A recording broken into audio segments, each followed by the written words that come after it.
I once heard someone say that if you need help, you should get you a young doctor and an old lawyer, because medicine always changes and law never does.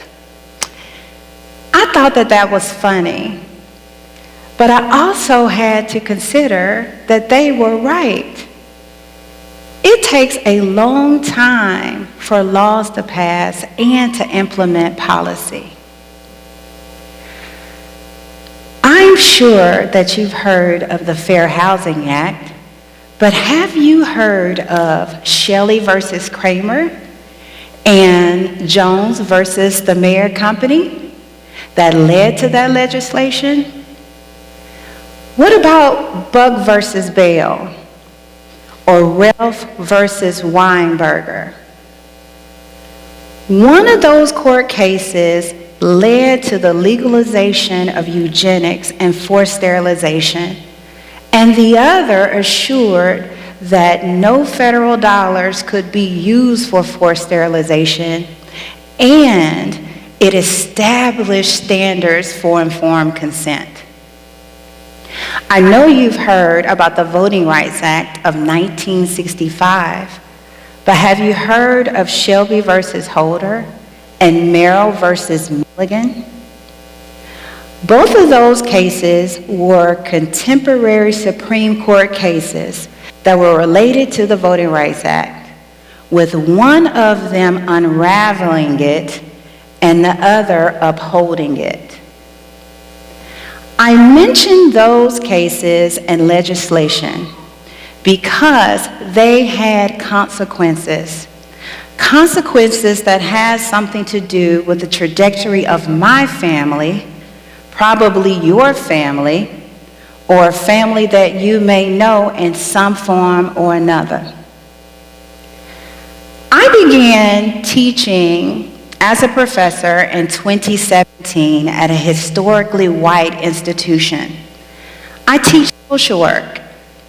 I teach about laws, policies, and issues that are directly impact people of color and those that are in areas that are most vulnerable among us. While I was teaching, I found that many of my students, particularly my non-minority students, had a hard time connecting the impact of policy on people's lives. This was problematic for me. So I sat down and I thought about how I could help make them connect the dots. I created a framework that helps my students understand the policy implications through storytelling. It also helps them to understand if their family has been oppressed or if they had advances through policy. I created a tool called the polygram. A traditional polygram, P-O-L-Y-gram, is a figure consisting of many lines. The polygram that I created, P-O-L-I-gram, is a figure connecting many lives. By looking at this polygram, students are able to see how their families' lives have progressed towards education and economic empowerment. It also helps them see across generations the social well-being of their family. My polygram also demonstrates how students can see what I like to call policies of opportunity can enhance generation after generation. Policies Policies of opportunities are laws that allow for people to reach their fullest potential in our society without systemic barriers related to who they were created to be. By synthesizing my family and telling my family story, I'm helping all of us to understand the have and the have-nots in our society. I'm helping all of us to do storytelling through policy with our families. I am the daughter of Violet, Paralee, Josephine, and Teresa. These women were my foremothers. All of the women that I named had systemic barriers in our society because of their race and gender. And one of them was enslaved. Her name was Violet. See, people thought that I would never find out who Violet was. But Violet came to me and revealed her identity. And not only did she do that, she also told me the legacy that I needed to uphold for them. I'm standing before you right now as the most educated woman in my family. There have been obstacles that I've had to face, but my accomplishments far outweigh them because of the sacrifices of these women. I'm a visualization of the aspirations of my ancestors, all because of policies of opportunity. I am my ancestors' wildest dreams. My family story has been one of economic hardship. I come from generations of poverty. This polygram shows the story of my family through policy. This polygram also shows what had to happen, what laws had to pass in order for my family to get where we are today. My maternal grandparents were sharecroppers.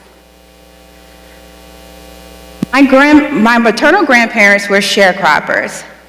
Let's just say my grandfather was a rolling stone, you know, the kind from the Temptations, right? There was a lot of housing instability because of their sharecropper status.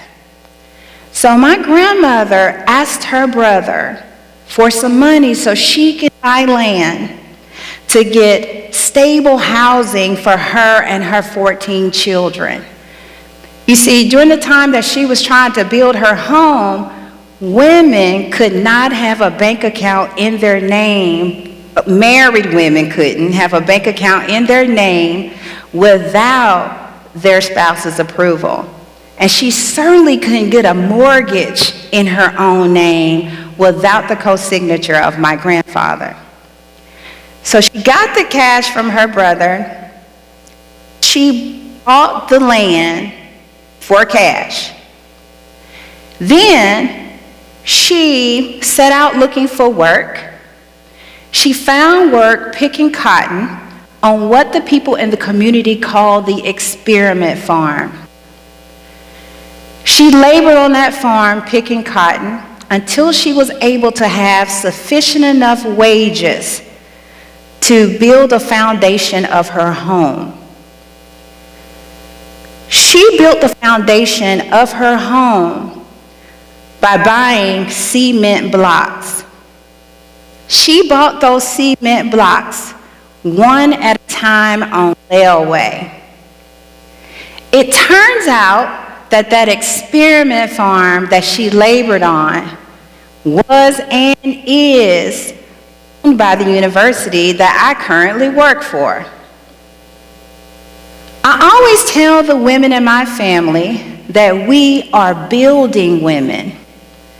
After college, I built a house at 23 years old by myself as a single woman. I didn't understand the significance of it at that time, but what a way to come full circle from a grandmother who labored on a land that her granddaughter is currently a professor at today, from a grandmother who had to build her house brick by brick, and a granddaughter who could get a mortgage in her own name with her own money because she could. That's how policies of opportunity work. They advance the oppressed. My family was able to go from poverty and illiteracy just 2 generations before me. I mentioned Violet earlier, who was my great-great-grandmother. Violet was enslaved. Violet was freed by the government in 1965 by the 14th Amendment. Violet chose to reproduce my grandmother, Paralee. This is a picture of Paralee.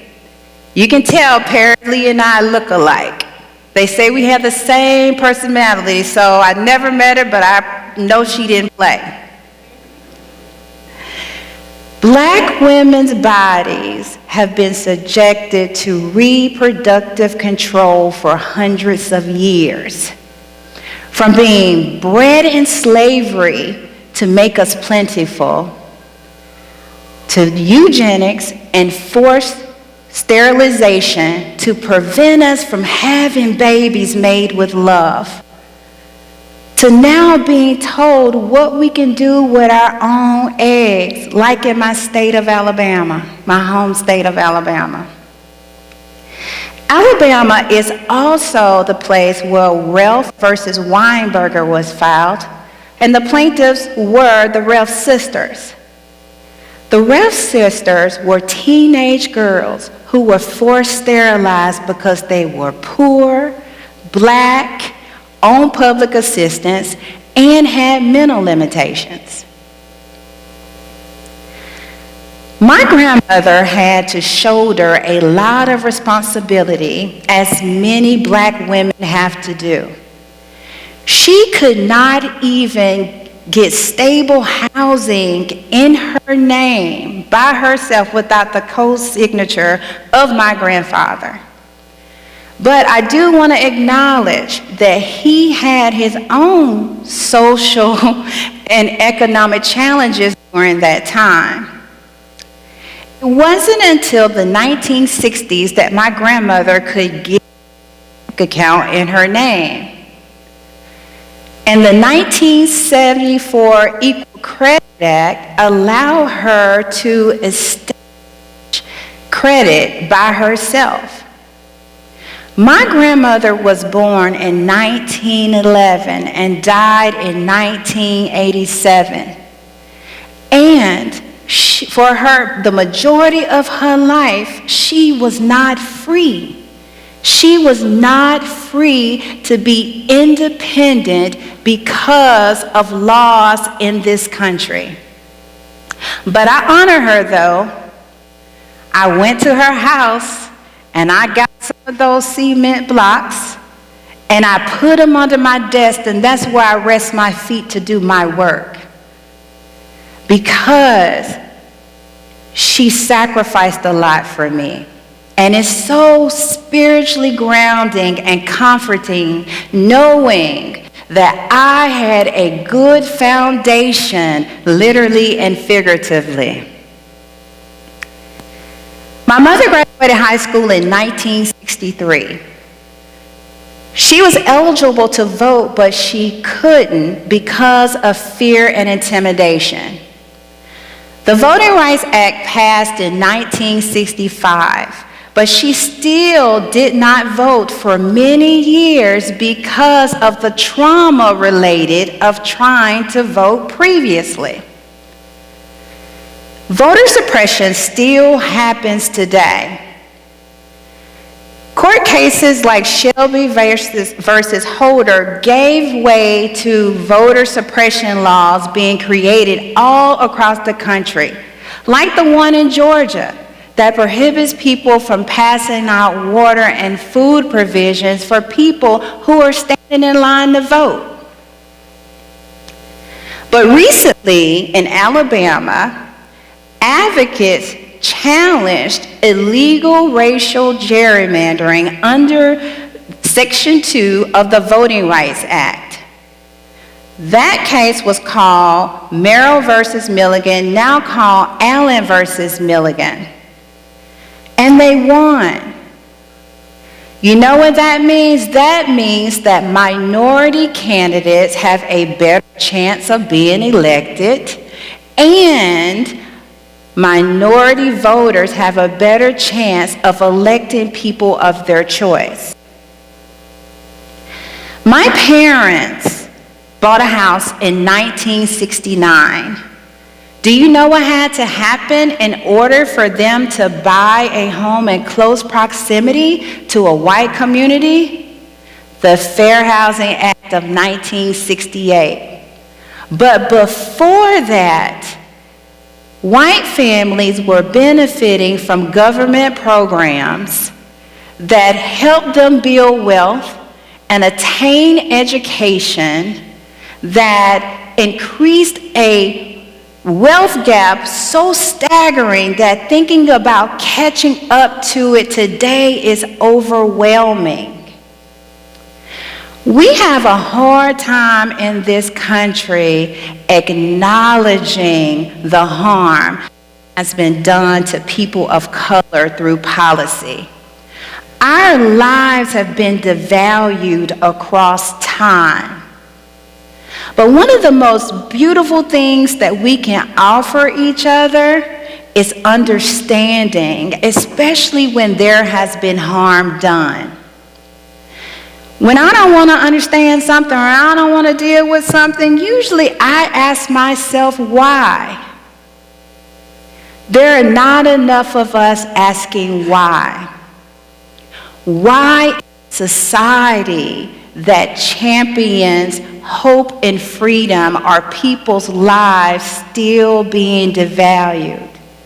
Why can't we have truth and reconciliation?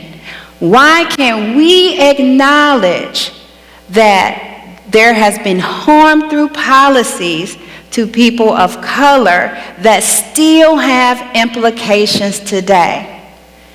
We not only need to ask why, but how, so it can never happen again. Erykah Badu said one day that she was an improvement of the design of the women before her. That stuck with me. We are all an improvement of the design of the men and women before us. I live a very privileged life because of the women that endured before me. I am the daughter of Violet, Pearlie, Josephine, and Teresa, my foremothers. I want you to visualize your family. Who are you the son or daughter of? What was their story? What is your story? What did it take for you to get here? What is it going to take for your family to continue to progress forward? I want to encourage you to take the polygram journey with me and examine the story of your family. I bet that you will find that policy had something to do with your opportunities and that of your family. We need to continue to fight for policies of opportunity because we owe it to our ancestors. And y'all, we owe it to our descendants. Because if we don't, there will be consequences. Thank you.